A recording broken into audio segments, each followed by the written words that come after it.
নেতা মমতা বন্দ্যোপাধ্যায়ের অনুগত আরাবুল ইসলাম, সেই আরাবুল ইসলাম এখন হার চান মমতার।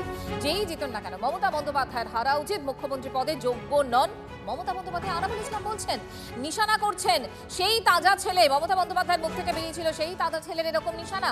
একদা মমতার চক্ষুশুল সিপিএম, এখন মমতা নয়নের মণি দাবি করলেন ক্যানিং পূর্বের আইএসএফ প্রার্থী আরাবুল ইসলাম।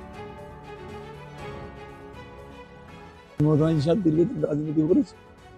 মমতাজি তার চলার পথে তার মুখোশের উপরে তার যে ভালোবাসা প্রথম ছিল, বলতো আমি হাউল চটি পরে ঘুরে বেড়াচ্ছি, তারপর তো তিনি সোনার চটি পরে ঘুরে বেড়াচ্ছে। এখন তিনি সিপিএম এর লোকের উপরে তার ভরসা।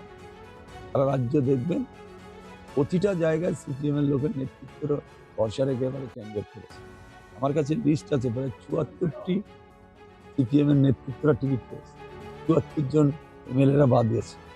এই যে মানসিকতা মমতা বন্দ্যোপাধ্যায়, এই মানসিকতায় মমতা বন্দ্যোপাধ্যায় হারা উচিত।